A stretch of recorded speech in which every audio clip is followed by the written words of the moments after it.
My first year, I made 1.3 million. Boom, I lit up like a Christmas tree. Because it's a simple business. This is not fucking hard. This is why it drives me crazy. It took me 14 months of literally everybody shitting on me, everything going wrong, drinking from a fire hose, never fucking quitting. You're going to win if you just don't quit. How do you go through the reinventing yourself so fast? How do you get past learning the true skill set to where you're ready to pull the trigger and not be scared? To anybody listening now, because what I did back in the day doesn't matter. It's a different world, a different time. Now, half of my energy would be spent building my personal brand. That personal brand is going to open up so many fucking doors to get you in proximity to the players. I kind of see now how you went from rocking the real estate to doing the course business, but why did you want to get into that? Didn't that interfere with your day-to-day? I love real estate. In 2010, so many people were coming up to me like, can I shadow you for a day? How do you do it? I'll give you $10,000. Let me just hang out with you for a day. People were paying me 10 G's for a day, and I loved it.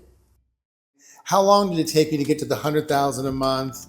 And then did you pretty start quickly accumulating millions? Yeah. My first year I made 1.3 million. From the 14th month to 12 months later, 1.3 million. Boom, I lit up like a Christmas tree. I was just, because it's a simple business. This is not fucking hard. This is why it drives me crazy. When people buy a course, let's say you bought a course from me for $97, and if in 3 weeks you weren't rich, you were complaining to me, I'd be like, you fucking pussy. It took me 14 months of literally everybody shitting on me, everything going wrong, drinking from a fire hose, never fucking quitting, then unquitting, then quitting. Talk to me a year from now. You're going to win if you just don't quit. This shit is simple. Do these 25 steps and you're going to get a deal. It's going to happen every time. I've taken the dumbest people that don't speak English as their first language, that just got here to the United States, and I turned them into real estate millionaires because it's 25 steps. That's it. I can't make it up. It doesn't change over time. Is your course pertaining strictly to wholesale? In the beginning, let's go back before courses though.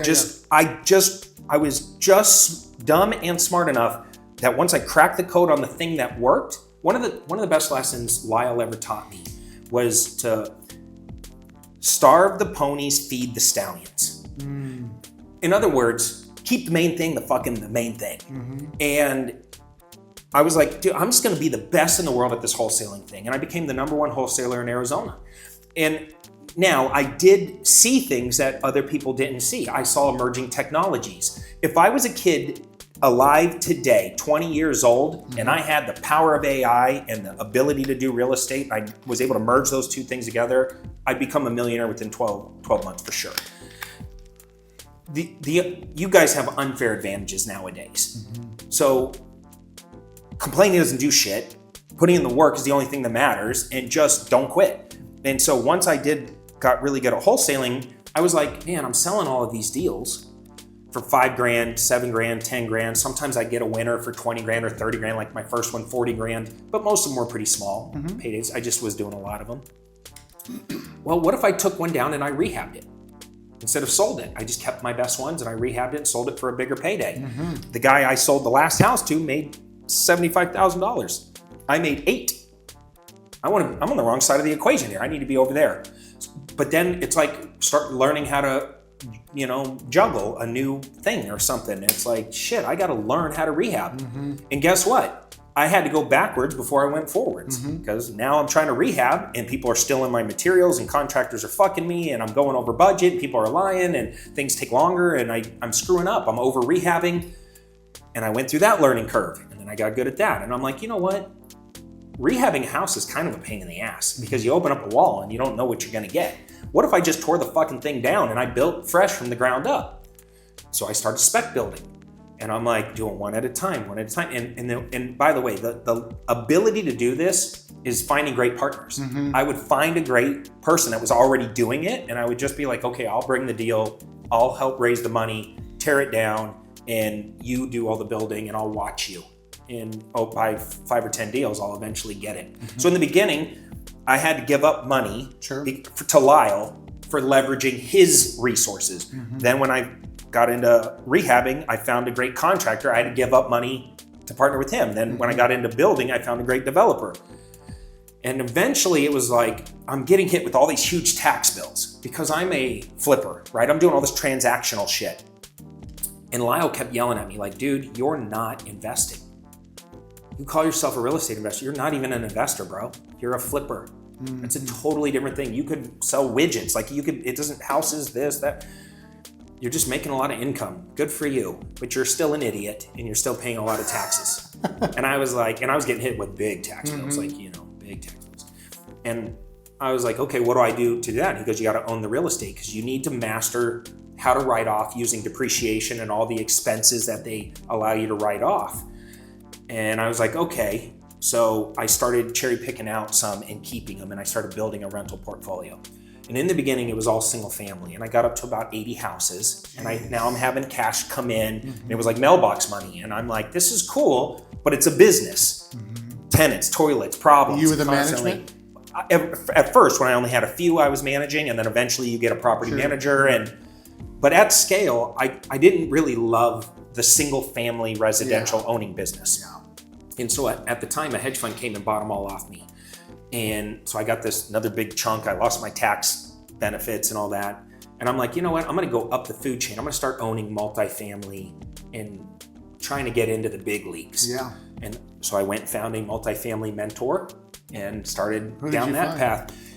Well, at first it was some local guys in my local market. They don't even you would never even know who they are. They're just a small group of local guys. Now it's a lady named Vina Jetty. I own about 800 doors with her. She's done $1 billion in multifamily, and she's my multifamily mentor now. But now I'm slowly learning how that works and how syndications work and how creating a fund and raising capital works and asset management works and all that stuff. And then maybe like 7 years ago, Airbnb started really popping. So I'm like, you know what? It'd be cool to have like a shit ton of Airbnbs. Sure. So I started buying luxury houses, renovating them, and turning them into luxury Airbnbs. And I got maybe 25 of those going all around the Southwest.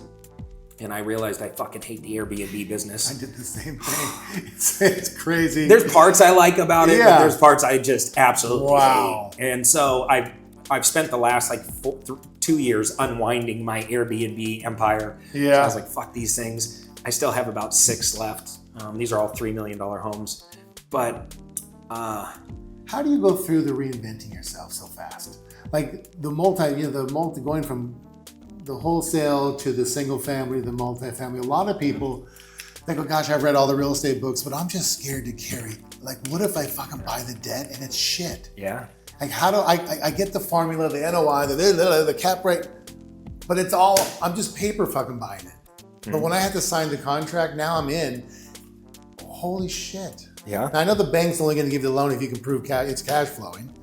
But how do you get past learning the true skill set to where you're ready to pull the trigger and not be scared about it? How do you eat any elephant? One bite at a time. That's it. It's like, I can sit here all day long and do all the what ifs, but it's like, I'm going to jump off this cliff and I'm going to figure it out. And look, I would say 2 things to anybody listening now, because what I did back in the day doesn't fucking matter. It's a different world, a different time. Now, half of my energy would be spent building my personal brand. Yeah. Because that personal brand is going to open up so many fucking doors to get you in proximity to the players. Because when you have the brand in the cloud, as silly as it is, so what? You have people following you. But the amount of work and messaging that you got to dial in to really scale and build a personal brand, you got to get good at the conversation. You got to add a lot of value for people to stick and be so consistent for such a long period of time. In business, I'm not talking about like dancing on TikTok or some shit. I'm talking about building a business personal brand. That helps me find the power players that I can get proximity to, so I can say, what is your biggest challenge? Finding the deal. I'm fucking great at that. Can I insert myself in this multifamily deal if I just bring you one? I don't have any money, but I have energy and skill. Got it. So whatever that is for that person, in Airbnb, it was, I found some great Airbnb operators to partner up with on my first few. I had to give up a lot of the profit for my first 3 or 4 or 5 until I learned the whole model. And then it was like, okay, I'm ready to do one on my own. With Vina, when I went to Vina, she had a raise she was doing. She was doing like a $50 million raise. And I said, I want to get in on these big institutional grade, massive 300-400 unit deals, the Grant Cardone shit. But that's so scary to me, even though I'm the king of the houses and the king of wholesaling and I have 1 million followers, that still scares the shit out of me because I've never done it. And I'm like, how do I do it? She goes, well, just raise a few $1 million. I'll teach you how to set up a fund and we'll do a fund to fund. And you can be a co-GP with me, a general partner, and your fund can move all its money into this. So you'll do a raise just for this. So I learned how to set up a fund to fund. I raised a few $1 million. We partner up on this deal. And next thing you know, I'm an equity owner in a 380 unit deal in Georgia. And I'm like, that's sweet, I'm in the game. Huge. And here's the optics of it, to be honest. Your first one, I'm standing in front of a deal. I bought an apartment complex. I'm one of 600 investors. Still in. 50 out of the 50 million, I'm like 2 of it, Yeah. But it doesn't, and I'm not even, it's not even all my money. I'm raising capital. Sure. But I can say I am an owner of these things. And that starts my messaging and my conversations with people to be different. Now my personal brand just goes like this. Yeah. Now I added a layer to it. And I'm like, cool. All right, I know how fund to fund works. What if I now take the next step to actually do it? But then I even realized that I don't love multifamily that much. I like it. It's better than single family. And I love to wholesale multifamily because they're much bigger paydays. But where I really was over on the big commercial stuff. And why commercial? Well, I own a development company called Green Elephant Development. We were building spec houses for the last 6-7 years. And these are all $3 to $3.5 million, $4 million homes in Arcadia, PV, Scottsdale, Arizona, that thing. And I was doing 20 at a time. And that was cool. I was making between $500,000 to $800,000 per house that I would do. And I would do 20 at a time. So it was a very profitable model until it wasn't. And real estate goes like this, right? Sure. And so when the market changes, when the market's going up, developers make millions. When the market flattens or goes down, developers go out of business. And it happens fast. Yeah. And I got caught with a bunch of these spec houses going that all of a sudden I was like, okay, my $500,000 to $800,000 profit margin went down to $200,000 to $300,000. I have 2 partners, so we each get $100,000. It takes over a year to do this now. And then all of a sudden I was breaking even on a house. And I'm like, this is scaring the shit out of me. I am not gonna go bankrupt at this stage in my career. So we forced those deals done, got lucky on all but 1 or 2 of them, got out. Every investor made their money, thank God. And even the ones we didn't make money, we didn't lose a ton. And I shifted over to commercial. And I wanted to do a very specific niche because I saw a need. After COVID, companies realized how valuable drive-thrus are. Sure. All these quick service restaurants, if I have a Chipotle, right? And there's Chipotle on every freaking corner, right? They're massive. If I have a Chipotle with no drive-through, and then directly across the street I have a Chipotle with the drive-through, this one's gonna make 2 to 3 times the amount of this one. And so Chipotle knows that, we know that, and every Chipotle has a commercial rep that reps all of Chipotle in this general region. It could be all of Arizona or all the Southwest. Well, I've known a guy named Christian who has been a commercial real estate agent. He was a McDonald's rep. He was a bunch of rep for gas stations and car washes and all these big chains. And he's like, Sperber, stop fucking around with these little houses. Let's go do these things. I have Chipotle, Farmer Boy, Starbucks, all these big companies that everybody knows. They're never going out of business. They got AAA rated credit. Banks love them. Governments want them in their areas. Let's go master the game of land development and entitlements. And I'm like, what's that? And he goes, it's changing the usage of a parcel of property. And I said, okay, let's go do one. And so we went and we bought a hard street corner for a little over $3 million. And why do you call it a hard street corner? Literally, it's there's 2 main so it is things. It's literally the street corner. Okay. 5.5 acres. It was dirt. 5 other developers over a 10-year period have tried to turn it into different things. The city kind of poo-pooed on different things. one guy got pretty far and got approval to put like 100,000 square feet of retail. Okay. The city approved it, but it would never have worked. Actually, it only worked on paper. It didn't actually work in the real world because that street corner would not have supported that much extra retail. So that deal fell through and it went back. The owner just sat on the raw land for another couple of years. So while we showed up, I already knew I want to subdivide that into 5 different parcels. I already had a car wash and a gas station that wanted to go there. I already had a Starbucks that wanted to go there. I already had a daycare that wanted to go there because Christian it's a good old boys network. Sure. Christian had all these relationships with all these commercial agents and they were like, yeah, we'll go there if you can figure out how to get the city to approve to allow us to go there.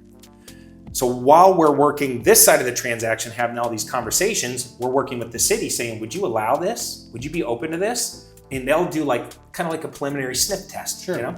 And once we kind of realize we have something here, I go under contract for that piece of land and it takes about 14 to 16 months to work with the city, subdivide it into 5 parcels. And you learn a lot when you're going through your first entitlement, land entitlement process. You learn that every city council man or woman has their own little pet projects, right? It's kind of like pork in a bill, right? It's like, I really need a bus stop right here. Yeah. I promised my people that I would get more public transportation. If we approve this, you got to put a bus stop. Yeah. And you're like, that's a lot of money I didn't plan on. Months. Yeah. And then they're like, we also need a little park. We need you to carve off a little section and turn it into the whatever the name of the councilman park is, with a little statue and you're like, really, motherfucker? Like a park? Like I'm trying to build and make money here. You want me to put your name on a park? Put people to work. But it's always little things like that, and that's being a little dramatic. But that's kind of what happens. You have to just keep going back and forth with engineers and your attorneys and the city to get it all dialed in. But these people are already going into LOI with us, letter of intents, saying as soon as that's thing, we'll execute a hard contract. Okay, so you're bringing up something that, let's say someone does have cash. Let's say someone like me, or that's worked their whole life grinding to get the cash. Now they got boats, loads of cash. Yep. But the thought of holding onto some dirt and you have to make payments or taxes and all this shit when you're going through the war with the cities. Yeah. That's so everyone gets confused. How do you fucking hold on to the I wouldn't dirt? do any of that. If I had money and I was just kind of like not wanting to be a land developer or wanting to be in this game, I would just find a guy like me who's an operator that has a solid ass team with a great history. Okay. And so I have a $50 million equity fund at clevercapitalfund.com. Anybody can go to clevercapitalfund.com and just learn about if I put my money in the fund, what do I get for that? And what do they do with the money? Right. And so there's lots of guys like me that raise capital to be able to do this at scale. The first one we did with private investors or our own money. But once we kind of got the machine down and we got the team assembled and kind of worked through the first one, we went and bought a couple more parcels and kind of worked through that. And then we bought a couple more and worked through those. And then we kind of found a niche. Banks are downsizing right now. And so we started buying old Bank of America buildings, old Wells Fargo buildings that have a bank building and a parking lot, working with the city to tear the bank down, subdivide it into 2 parcels and put a Farmer Boys and a Starbucks or a Chipotle with the drive-through and a Farmer Boy with the drive-through. And so we carved our model. One of our main niches is quick service restaurants that want drive-throughs. So we have all of our reps that tell us exactly where they want to be. We go find that real estate, go through the entitlement, because Starbucks, Farmer Boys, they don't want to deal with the 14 months of going back and forth with the city. They just want that approved and then they'll execute and buy it from you. So if I buy a bank for 1.8 million, I'll put 200 to 300 grand into the entitlement process with all the plans and engineers and all that stuff, get it approved, and then I'll sell it for 4 and a half, 4.5. Sure. So I'm doubling my money in less than a year and a half, and I've never even built a single thing. You get what I'm saying? Yeah, of course. It's just a game, and it's the same as wholesaling. It's arbitrage. I found a place that needed something. Guys with more money than time looking for good deals, sellers that were struggling, I bridged the gap. Same thing over here. So it really isn't like this huge leap in skill or anything. It's just having the heart and... I think what it is, Cody, is like, is when I run in circles with guys, you know, you're sitting there and, oh yeah, I got 25 mil, I got 100 mil, I got 150. And you hear all the fuckings they've gone through. And you're like, dude, why did you not vet that out better? Yeah. Where's your lawyer? It's like, and you know, there's big names that we don't want to discuss who they are because it's not important, but big names have taken advantage of people, the little guys. All the time. So I think that's why people get so cautious, and it's like a breath of fresh air when you see someone like yourself come through, but the other people have damaged the marketplace. So I think everyone wants to be like, how do they get past that sniff test? Like, how does someone that goes, hey, I want to put in 10 mil to your fund, I'm just fucking scared. How do they get past that? Do you guys allow the other lawyers to vet, or like, what's the process? If somebody came with first off, if it's their first time ever investing in a fund, we'll spend whatever time necessary. Sure. Bring them out to all our projects. I probably would tell them, don't put in 10 million. Let's do in fact, I would tell them, with that kind of money, let's not even do the fund. Let's go buy a bank building where you put up the 1.8 million. I'll even put up the 300 for the entitlement stuff. We'll profit share on this thing, and I'll guarantee you 20% on your money or 20% of the profits, whichever is greater. And let's just do a single deal, and let's get to know each other. That's nice. And watch me walk through the process. I'll educate you every step of the way. You know, that is amazing. And on the other end of that, you're gonna see how cool this concept is, and then let's go do 10 of them. Sure. You know, and really scale this bad boy.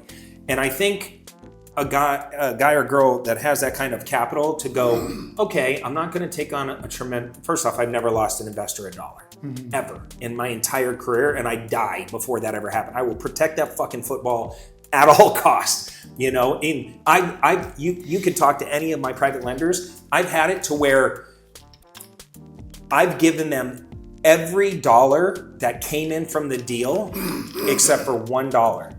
Meaning, like if there was $73,000 in profit, but they thought they were going to make $125,000, I'll give them $72,999, and I'll keep $1 for myself as a fucking reminder that I fucked that deal up somehow, some way, and did not bring in the returns that I promised. You know, you get what I'm saying? Yeah, of course. This is amazing, though. You have pure integrity. I mean, that's incredible. Well, thank you for saying that, but I mean, more than that, you know what it is I've just watched all these people belay their reputations, and you can never get it back. Can't. And I tell my son all the time, like, this is all a man has. That's it. His reputation is it. Yep. And this game the tide can change so fast. So you better keep your skills sharp. Keep good fucking people around you that don't lead you in the wrong direction or give you shitty advice. And just always do the right thing, even when nobody else is looking. It's a pretty simple formula. It's very simple, but you know what? People just don't do it. It's like my business. It comes down to merchantine, and then also you got to give refunds. And no one wants to give refunds. Like I have friends right now, they're like, oh, I wouldn't give that money back. Are you fucking crazy? Write the check, give them back. We don't want to have any black eyes. You want, like I went through, when I was getting harassed by the industry, I think I had, what was it? I had 1 million people join my business, okay? And I had only 52 complaints in the BBB out of 1 million people signed up. It was probably 100 million leads, right? To get 1 million to sign up. But all 52 were satisfied responses to the BBB. There was no one that was pending. It was because I had every day we would scout the national BBB. We wouldn't even think about a refund. We'd be like, absolutely, here it is. Let's get this solved now. Because that's how you stay in business. You have to take care of people. And it doesn't take much. No. You look at companies like Zurich's and like a lot of these big Utah sales floors that, you know, they were popping, right? They're publishing all the big real estate celebrities. Yeah, you know, the no money down guy. What's that guy's name in Utah? Forever. You would know him. Well, there's Carlton Sheets. I don't know. And then there was another guy. I mean, there's so many of them.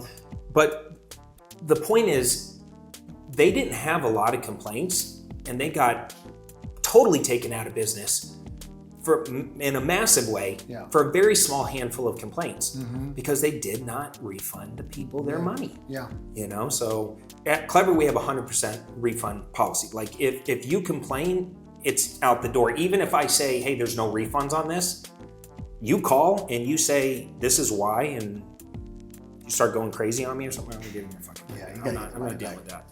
Wait, so so I can kind of see now how you went from rocking the real estate to doing the course business, but why did you want to get into that? Didn't that interfere with your day-to-day? No, because I was scaling the real estate thing, and in 2010, I love real estate, you know, so much I could not shut up about it. Yeah. As you can tell, I'm just like yeah. I love that though. I love it. And in 2010, so many people were coming up to me like, can I shadow you for a day? How do you do it? I'll give you $10,000. Let me just hang out with you for a day. Yeah. And people were paying me 10 G's for a day. And I loved it. I was like, and when I was a little kid, if you would ask me what I want to be, I would have gave you two answers. I would have said a marine biologist or a 9th grade history teacher. Okay. That was like my kind of two things that I was like, yeah, I'd love to do that. Well, I went and talked to the history professors when I was getting out of the Navy they make no money. And I got really violently seasick on a ship. So I'm like, yeah, marine biology probably isn't going to be my calling.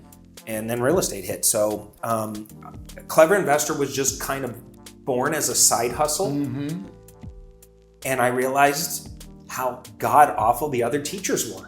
The other mentors that were out there, they just did not give a fuck. Just like the courses I bought, dude. I paid $3,000 to buy a course off a guy named Al Lowry from Canada. Okay. Great stage speaker. One of the most his energy was just so good from stage, and he was just so dialed in. Every word he said had me cliffhanging. And you could tell now what I know, I'm like, oh, he was just a world-class stage speaker. But when I first saw him, I'm thinking he's the real estate god, you know? And so I gave him $3,000 for this series of workbooks. And while it was a ton of information, none of it was a system. None of it pulled together. It was just like a bunch of shit. And I realized there was an opening. If a guy like me can take all that old school stuff and bring it online, that there was a space for me. And I just caught social media right when it was being birthed. And next thing you know, I'm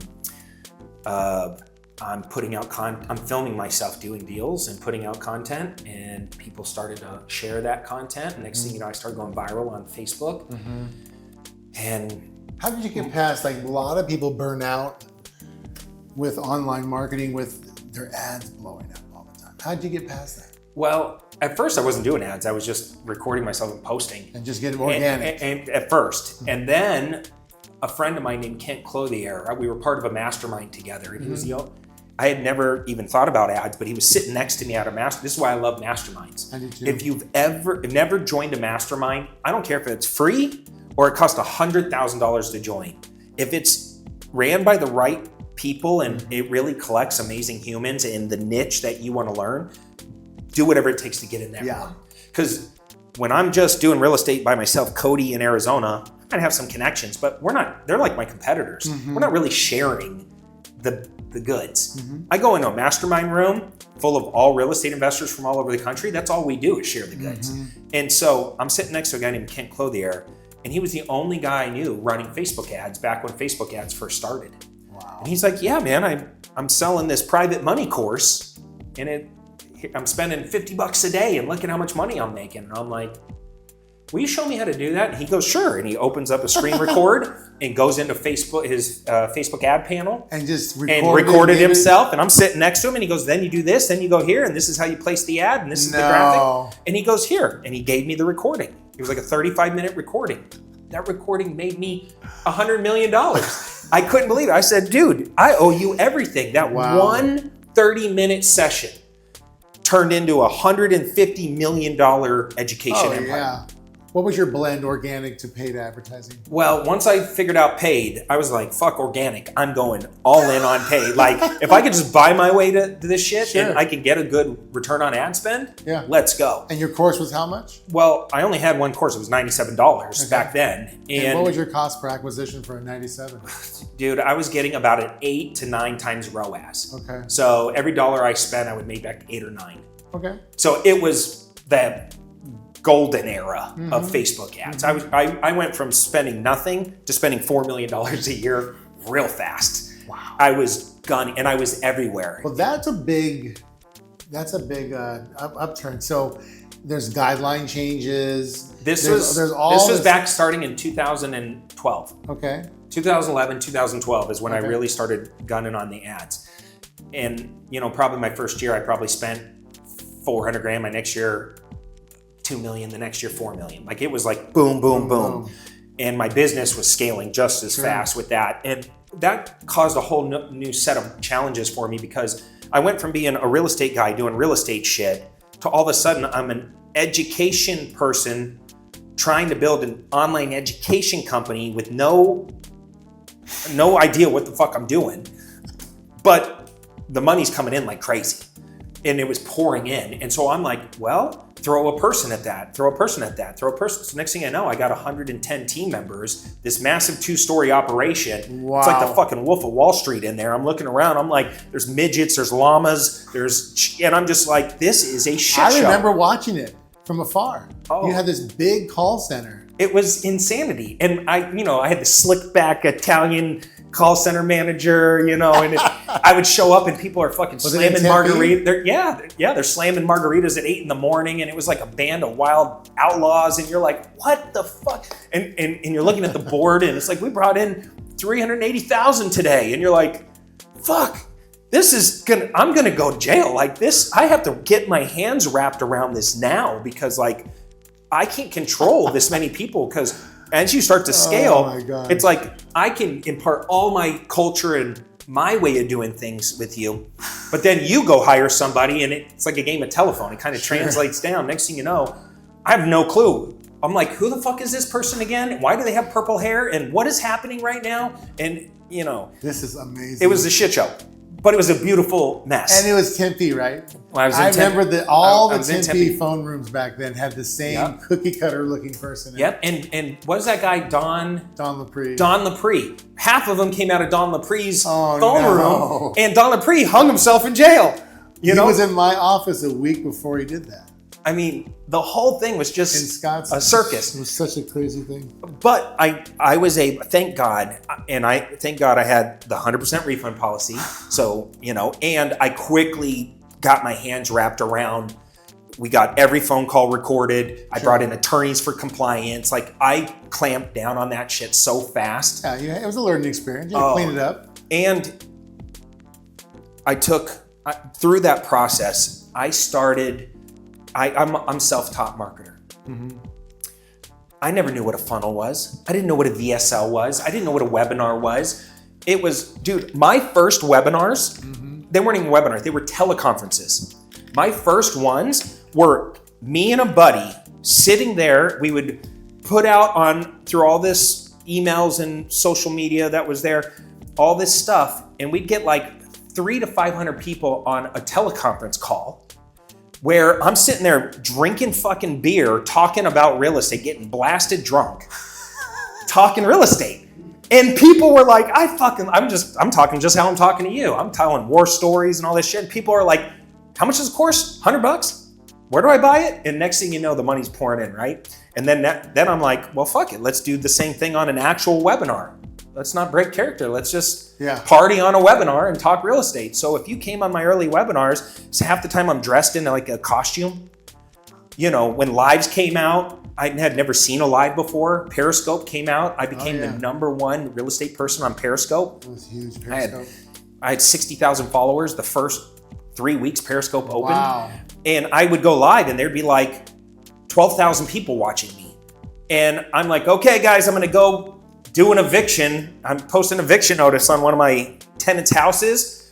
And you might ask why I'm dressed in camouflage, because my tenant's fucking crazy and he's a person, and he might shoot at me. I don't know what's gonna happen, and I'm sneaking through the bushes, putting up fucking, and I just made it like a TV show a little bit, and I started going viral. So as I was buying ads, I started creating more courses. The team started exploding. I always kept it raw and raunchy and real. That's what converts though. It converted like crazy. It converts right now. When we do the whole, he comes, we make the beautiful set, the suit, blah, blah, blah, blah. And when I go sit by the pool and just cut from the hip, it out converts the one with the suit. Yep. Yeah. Right now. Yeah. But I did get pretty good at the marketing stuff. Over time, I taught myself copywriting. I highly recommend every young person go take courses in copywriting. Learn how funnels work. And did you go away from the beer drinking for webinars? And did you? I don't drink anymore. Yeah. No, now I'd probably be drinking smoothies and shit like that. Yeah, but did you clean it up to where it got more professional? Did you keep it more raw? No, my first course was a course called the Fast Track Profit System. My first mega course. Yeah. That was like a $500 or $1,000 course. You go into that course, I wrote scripts, I hired actors, I wore outfits. Every training video was a scene in a bigger movie. And I created literally there was bombs going off. There was murders happening. We were running from code enforcement. It was just a chaos scene of training. Yeah. Because I wanted to do edutainment. Mm-hmm. Like that was my vision, was like, I'm going to be different than all these other boring ass whiteboard people. And I was really nervous putting that out because I was like, I'm going to get canceled. Like, no, they're going to think I'm a clown. Nobody's going to take me serious. But the tribe loved it. Yeah, of course. And I sold, and it was a funny story. I cold called Barbara Corcoran right when Shark Tank came out. I was like, I know that people do these like celebrity endorsements, but who are some real estate celebrities? Like Donald Trump, but I'm never getting Trump. Yeah. That's crazy. Robert Kiyosaki, I'm never getting him. And then I watch TV and it's like real estate mogul Barbara Corcoran from Shark Tank. And I'm like, holy shit, a female real estate mogul? This is awesome. So I started researching Barbara Corcoran and I'm like, I love this lady. Yeah. She's a badass. Yeah. So I literally Googled Barbara Corcoran phone number. This is the first year Shark Tank came out. And her phone number came out. And I called it. And her assistant answered. And I did not think anybody was going to answer. So I freaked out and I'm like, shit, what do I say? And she goes, I forget the lady's name. She goes, whatever, Barbara Corcoran, assistant, how can I help you? And it just clicked. And I said, my name is Cody Sperber. I want to pay Barbara Corcoran more money per minute than she's ever earned in her life. And I just stopped talking. And the lady took a minute and she goes, hey, Barbara. No. I got this kid on the line, so he's going to pay you more money per minute than you've ever earned in your life. They're from New York, right? Yeah. And I'm like, oh, fuck, and I hear her start laughing in the background. She's like, hold on a minute. And the next thing you know, Barbara's on the phone with me. Wow. And she goes, talk to me, kid. And I pitched her right then and there. Next day, I'm on a plane to New York. I wrote a script. I filmed a whole session of Barbara Corcoran telling her story, then introing me on a web class that eventually sold the Fast Track Profit System that had all the characters in the bond. I sold $20 million worth of that course. Jeez. I paid Barbara $8,000. I needed her for 8 minutes. I paid her $1,000 a minute. That's incredible. She didn't know what I was saying when I pitched her. I just said, I'll pay more money per minute. And when she said, talk to me, I said, I'll pay $1,000 a minute. She goes, talk in my language. And next thing you know, I paid her 8 G's for a 8-minute introduction. That's all. She didn't endorse the product. She just told her story and said, this is Cody Sperber. He's a great marketer. The kid's got some balls. Here's his, listen to how his strategy for real estate investing. Sure. That was it. And then I'm walking out. This is the best part of the story. I'm walking out. Like I had this amazing, we spent the whole day together. And she was such a classy lady and just an amazing human. And I learned a lot in that day. And I'm walking out and I didn't think Barbara understood what was happening. I didn't think she understood just how fucking much money I was about to make with this endorsement.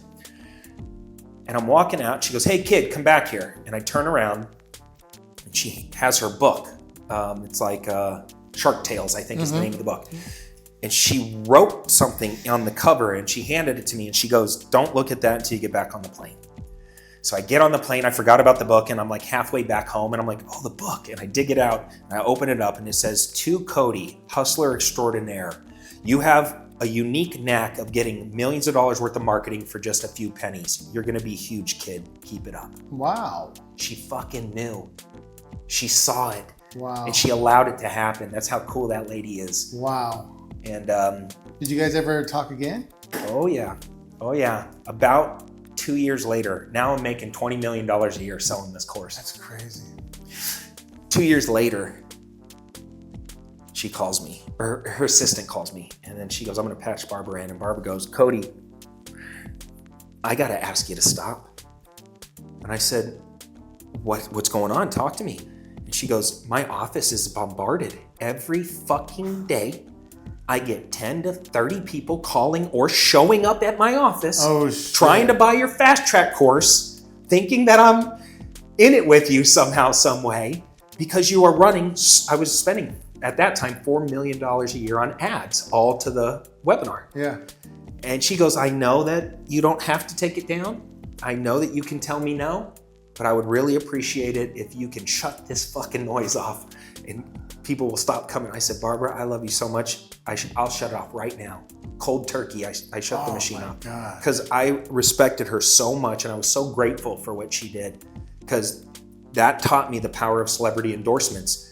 And I immediately hung up the phone with her, and I went back to Google, and I Googled Josh Altman phone number. I was going to ask you, what was the deal with the And Altman? I called Josh Altman, and I said, "I want to pay you more money per minute." And he started laughing, and I knew I was speaking his language, because he's a shark. Oh yeah. And I no, what I really said is, "I want to hire you to speak at one of my events." And he showed up at my event, and I took him to dinner that night, and I pitched him. I told him the Barbara story, and next thing you know, I signed a licensing deal with Josh Altman. He was on like his 4th season of $1 Million Listing Los Angeles. And next thing you know, we rode for about 5 years together. I blew his brand up, and we made a ton of money together. He was a great sport, played full out with me, and we scaled his brand big time. And I'm telling you right now, celebrity endorsements, they fucking work. They do. In a major way. It easily, like, I'm pretty good on camera. Just the celebrity factor is probably 2 to 3 times more. That's what Josh Snow did. Remember in the beginning of the teeth whitening with the Kardashians, Gronk, Mayweather. Oh yeah. Yeah. So who else? I did Ken and Anita Corsini from Flip or Flop Atlanta. Yeah. Anybody who was having like a reality show would come to me. Wow. And you know, and I had other people behind the scenes that I've been mentoring, like Pace Morby. All the big real estate guys came through my programs. All the gurus that are out there right now, they all either worked for me or came through my camps, or the people that are running big education brands right now used to be my team members. And good for them, you know. It's like, my philosophy is this. I'm a collector of amazing human beings. I got this school bus, and I'm driving in a direction, and I'm trying to put the right people in the right seats of the bus and give them 4 things. What we do here, how we do it, why we do it, and what's in it for you if we do it together. And I kind of find these entrepreneurs, and I say, "There's your seat, there's your seat. Oh, you don't like that? Move over there, you move over there." And I'm just kind of moving and driving, right? But I can't do anything without these humans. Everything I take credit for is because of these amazing humans. And so when they get off the bus, my goal is just to leave them better off than I found them. And if they go start a competing company while it sucks, like kind of like what Jim Rohn taught you, is you can focus on all that negative and anger, and just move on. Or you can use the competition to fuel you to go whip ass.